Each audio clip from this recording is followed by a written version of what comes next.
feeding of any sort of bloodworm, is it right or is it wrong? Bloodworm जो है, मैं तो कहूँगा ये वर्ड ही एक्चुअली कंट्रोवर्शियल है।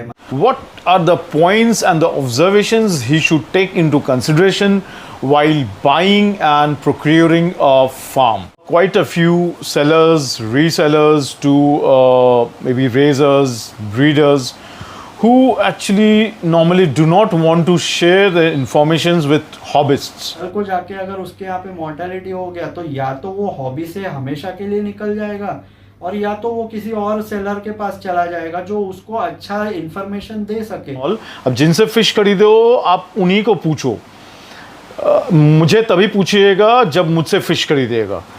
सो this mentality as a hobbyist I would say is not right in my opinion. Your journey of discuss the feeding of bloodworm, any sort of bloodworm to discuss is considered by many specialist experts as not right at all. But still many people do feed bloodworms to their discuss.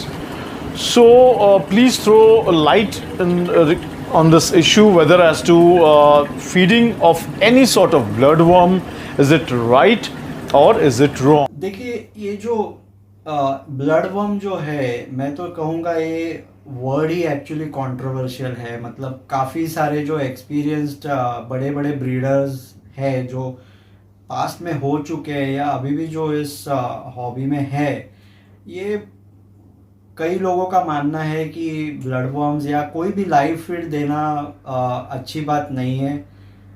देखिए इसमें काफ़ी सारे factors हैं। मैं ये कहूँगा कि वो कहाँ से कल्चर होता है या वो कौन से ओरिजिन से आता है, जिसके वजह से ये बहुत ज़्यादा एक रिस्की चीज़ हो जाती है। मैं ऐसा किसी को रेकमेंड तो नहीं करता हूँ कि आप लाइव फीड खिलाइए, ब्लडवर्म्स दीजिए, लेकिन ये डिपेंड करता है अभी वो अगर कोई हॉबीस्ट जो एक्सपीरियंस्ड है जो उसको देना चाहता है या देता होगा, वो कहाँ से आ रहा है, कौन से कल्चर से वो आ रहा है या कहाँ उसका सोर्स क्या है, ये काफ़ी सारे फैक्टर्स इसमें इन्वॉल्व है।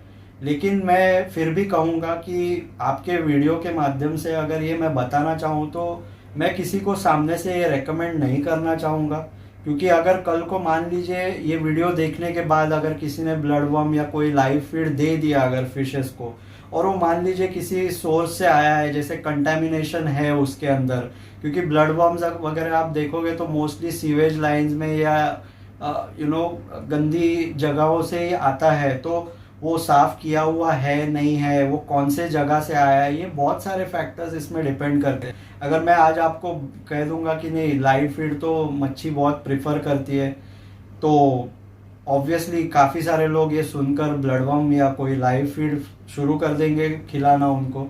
तो मैं ये नहीं चाहता हूँ कि उनको आगे जाके वो दिक्कत आए, प्रॉब्लम हो या उनकी मच्छी की कोई इंटेस्टिनल इश्यूज क्रिएट हो उसके वजह से, या फिर उनकी मच्छी का डेथ हो जाए। तो ये मैं रेकमेंड तो नहीं करूँगा, लेकिन वो अपनी अपनी चॉइस है। तो जैसे एक्सपीरियंस हॉबीज़ भी कहते हैं या बड़े बड़े ब्रीडर्स कहते हैं कि इसको अवॉइड करें, तो मैं भी वही कहना चाहूँगा कि अगर आपको ये पता नहीं है वो 100% गारंटीड है या वो सेफ है, तो आप उसे यूज़ मत कीजिए।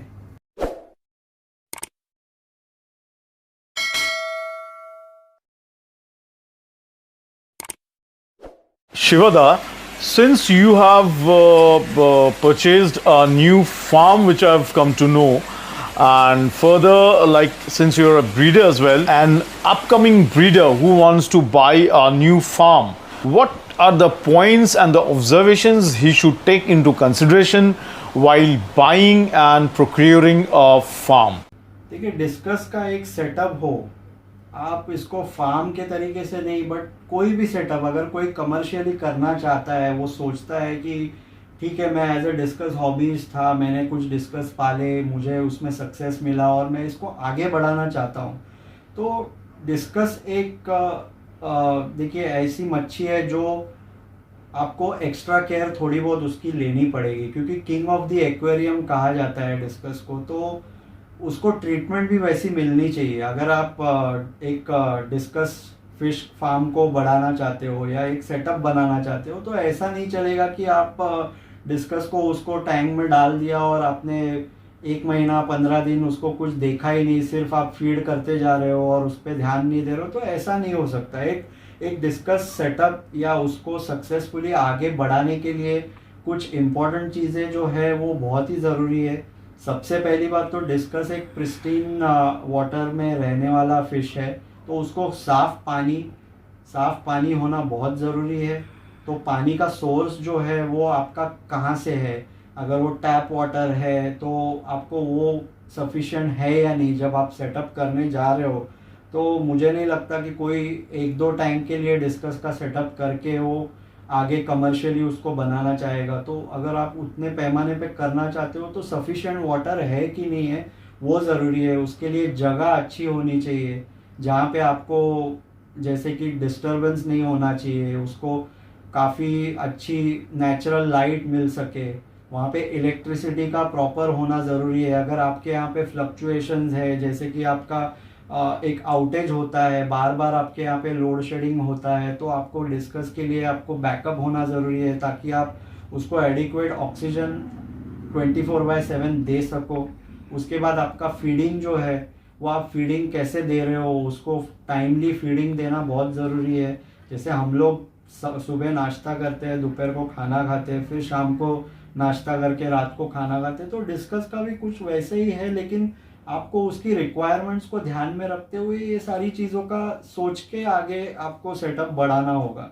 देखिए, एक टैंक को मैनेज करना या मेंटेन करना एक बार काफ़ी इजी हो जाता है, लेकिन जब आप उसको कमर्शियल टच देना चाहते हो, एक 10, 15, 20 या मान लीजिए उससे भी ज़्यादा टैंक्स, उससे भी ज़्यादा मच्छियाँ रखना चाहते हो, उसको एडिक्वेट ऑक्सीजन देना चाहते हो, तो ये सारी फैक्टर्स को ध्यान में रख के आपको आगे करना पड़ेगा। Shivada, there are quite a few sellers, resellers to maybe raisers, breeders who actually normally do not want to share their informations with hobbyists, which could be actually very useful to the hobbyists and the hobby in general.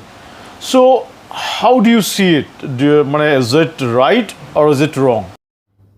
देखिए दादा, इसमें ऐसा है कि काफ़ी सारे, आपने ये जो सवाल किया है कि काफ़ी सारे जो डिस्कस इंडस्ट्री में है वो अपना इंफॉर्मेशन शेयर नहीं करना चाहते हैं या वो कुछ सीक्रेट्स रखते हैं। तो देखिए, एज अ बिजनेस तो हर बिजनेस में ये होता है, बिजनेस के कुछ सीक्रेट्स होते हैं, तो वो तो ऑब्वियसली मतलब हर किसी का सीक्रेट है। मैं किसी चीज़ को अच्छी तरीके से करता हूँ तो मैं अपने पास हो सकता है वो सीक्रेट रखना चाहूँगा, लेकिन as a hobbyist point of view अगर मैं देखूं तो डिस्कस को कैसे सरवाइव करना है, उसको कैसे ग्रो करना है या उसको कैसे हमने हेल्दी रखना है, ये जो बेसिक्स चीज़ें हैं ये तो मतलब हर एक डिस्कस हॉबीज का मैं मानता हूँ एक हक होना चाहिए। और उनको जो सेलर है या जहाँ से वो खरीदते हैं उनका भी एक मॉरल रिस्पॉन्सिबिलिटी होना चाहिए कि उसको अच्छे तरीके से वो एक्सप्लेन कर पाए।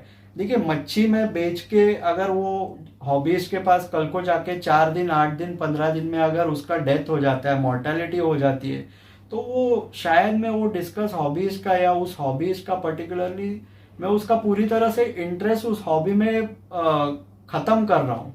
तो वो मैं कभी नहीं चाहूँगा कि मैं ऐसा कुछ सीक्रेट रखूँ जिससे वो सामने डिस्कस हॉबीज को या वो खरीदार को ये भी नहीं पता है कि उसको फीड क्या देना है या उसको कैसे जिंदा रखना है, उसको हेल्दी कैसे रखना है, उसका वाटर चेंज करना ज़रूरी है, उसका अमोनिया लेवल है या बहुत सारे जो अलग अलग चीज़ें हैं। अगर वो बेसिक चीज़ मैं उसको एडुकेट नहीं करूँगा तो ये हॉबी को ज़्यादा देर हम नहीं जिंदा रख पाएंगे। और आज ना कल मान लीजिए मैंने किसी को डिस्कस बेचा है, अगर मैंने उसको गलत इन्फॉर्मेशन दी है या अधूरी इन्फॉर्मेशन दी है, कल को जाके अगर उसके यहाँ पे मोर्टेलिटी हो गया तो या तो वो हॉबी से हमेशा के लिए निकल जाएगा और या तो वो किसी और सेलर के पास चला जाएगा जो उसको अच्छा इन्फॉर्मेशन दे सके। तो अगर मैं बिजनेस पॉइंट ऑफ व्यू से देखूँ तो मैं अपने पैर पे कुल्हाड़ी मार रहा हूँ, मैं तो अपना जो कस्टमर है उसको किल कर दे रहा हूँ इन शॉर्ट। तो मैं वो कभी नहीं चाहूँगा। हाँ, लेकिन ये बात सही है कि as a secret, as a business हम लोग एक दूसरे को compete तो हमेशा करेंगे, हेल्दी कंपटीशन होना बहुत ज़रूरी है। मैं कभी नहीं चाहूँगा कि गलत तरीके से एक दूसरे से आप कंपटीशन करो, चाहे वो डिस्कस हो, चाहे कोई भी बिजनेस हो। तो कंपटीशन हेल्दी होना चाहिए। कुछ चीज़ में आप माहिर हो सकते हैं, तो वो मान लीजिए 10 में से 4 चीज़ है, लेकिन हो सकता है मैं एक चीज़ में माहिर हूँ, तो मैं उसको आगे अपना सीक्रेट रख के आगे चलाना चाहूँगा। लेकिन हॉबीज को तो मैं किसी भी हाल में ऐसा नहीं करना चाहूँगा कि उसको मैं अधूरी या गलत इन्फॉर्मेशन दे के, ताकि वो हॉबी से निकल जाए। शिवादा, ये ज़रा बोलिएगा कि काफ़ी ना सही बहुत सारे ऐसे ट्रेडर्स, वेंडर्स, सेलर्स है ये हमारे फिश इंडस्ट्री में भी, मैं बोलूँगा कि जिन लोग का आपका मेंटालिटी है कि आप जिनसे फ़िश खरीदे हो, कोई भी डिजीज़ हुआ है, in case of disease and all, अब जिनसे फ़िश खरीदे हो आप उन्हीं को पूछो, मुझे तभी पूछिएगा जब मुझसे फ़िश खरीदिएगा। So this mentality as a hobbyist I would say is not right in my opinion. तो as you are a seller, ये आपका पॉइंट ऑफ व्यू क्या है? देखिए, ये मुझे तो लगता है कि इसमें मतलब मैं वो उस पॉइंट ऑफ व्यू से नहीं जाना चाहूँगा। चाहे मेरे से कोई मच्छी खरीदे चाहे नहीं खरीदे, मुझे अभी भी ऐसे कितने लोग पूछते हैं कि जैसे मैं फेसबुक पे हूँ, या फिर मान लीजिए कोई व्हाट्सएप पे मुझे कांटेक्ट करता है, मेरा गूगल पे भी बिजनेस एड्रेस, फ़ोन नंबर है, तो काफ़ी सारे लोग मुझे कॉल करते हैं, मैसेज करते हैं, कभी कभार उनके वीडियोस शेयर करते हैं। अगर कुछ प्रॉब्लम होती है मच्छी में, कुछ डिसीज़ है या कुछ उनको समझ में नहीं आ रहा है, तो वो पूछते हैं। ऐसे कितने सवालों के जवाब में, मुझे जहाँ तक इन्फॉर्मेशन मेरे पास है, मैं कोशिश करता हूँ कि वो इन्फॉर्मेशन पास ऑन करने की कोशिश करूँ। हो सकता है कई बार मैं गलत भी हो सकता हूँ, मैं ऐसा कभी कॉन्फिडेंस से 100% नहीं कह सकता कि मैं जो बोल रहा हूँ या मैं जो कह रहा हूँ या जो ट्रीट आपको बता रहा हूँ कैसे ट्रीटमेंट करना है वो सही हो। क्योंकि देखिए, काफ़ी सारी चीज़ें होती है, एक प्रोसेस के अंदर आप क्या गलत कर रहे हो क्या सही कर रहे हो ये तो मैं नहीं जानता, लेकिन जैसे कि कोई सवाल पूछता है तो एक जेनरिक जवाब तो मैं हर किसी को देता हूँ। और कितने लोगों ने आज तक मुझसे सवाल ही पूछे हैं, लेकिन हो सकता है वो कहीं और से फिश खरीद रहे हो। तो मुझे नहीं लगता है, मुझे ऐसा, मैं उम्मीद में हूँ, मैं एक ऑप्टिमिस्टिक पर्सन हूँ, और मैं सोचता हूँ कि आज नहीं तो कल मेरा हूँ या किसी को मैं एक तरीके का गाइडेंस दे रहा हूँ, तो आज नहीं तो कल वो मेरे गाइडेंस से कन्विंस हो जाएगा। और बिजनेस तो बिजनेस की जगह है, लेकिन कभी ना कभी तो उसे लगेगा कि ठीक है, हमेशा इन्होंने मुझे सही गाइडेंस दिया है, तो क्यों ना इस बार मच्छी उनसे खरीद के देखे। तो ये तो बिजनेस का पार्ट है, और इसमें ठीक है, मतलब मुझे ऐसा लगता नहीं कि मैं किसी को ऐसा कहूँगा कि फिश आपने जहाँ से खरीदी है उनसे ही जाके पूछिए। नो डाउट उनको ज़्यादा मालूमात हो सकती है, क्योंकि उनको पता है उन्होंने किस कंडीशन में ब्रीड किया है, किस कंडीशन में मच्छी को बढ़ाया है, उनका वाटर पैरामीटर्स क्या था, पीएच क्या था, टीडीएस क्या था, तो वो ज़्यादा बेटर तरीके से जान सकते हैं। लेकिन अगर मैं ये कोई मुझसे सवाल करेगा तो मैं उनको कभी ये नहीं कहूँगा कि मैं आपको इसका जवाब नहीं दूंगा क्योंकि आपने मुझसे मच्छी नहीं खरीदी। Shivada, please kindly share a bit about your journey of discus keeping, reselling to breeding of discus. देखिए, डिस्कस कीपिंग ऐसा तो मैंने कभी स्पेसिफिकली सोचा नहीं था कि मैं डिस्कस कीपिंग में ही इंटरेस्टेड हूँ।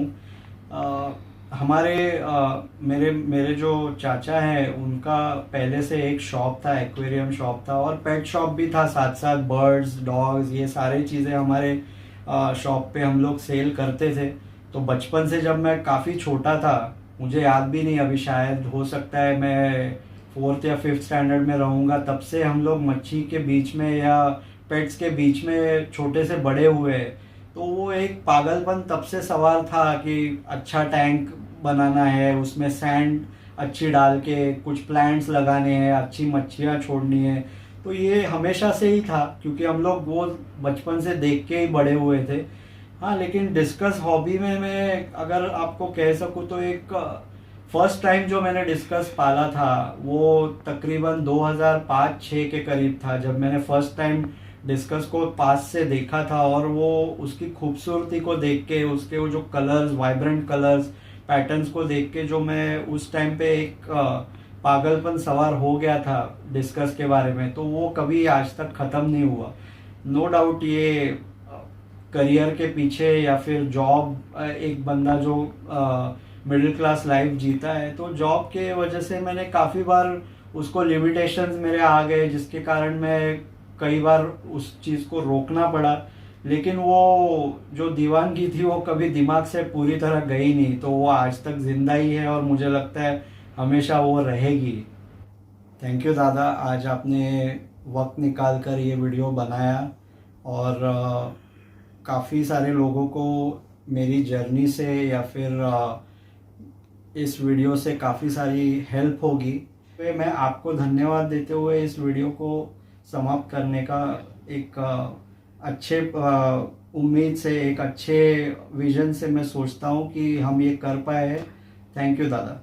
तो दोस्तों, मैं मिस्टर शिवा डिस्कस वर्ल्ड का मॉडर्न चाणक्य को उनका स्पिरिट, उनका नॉलेज, उनका विजन यानी दूरदर्शिता को सल्यूट करते हुए मैं आप लोग से फिलहाल अलविदा लेता हूं। मेरा चैनल ऑनीज एक्वा को सब्सक्राइब करके मुझे सपोर्ट और एनकरेज करते रहिएगा, ताकि आइंदा भी मैं इस कदर का यूजफुल और इंफॉर्मेटिव वीडियोस आप लोग के लिए बना पाऊं।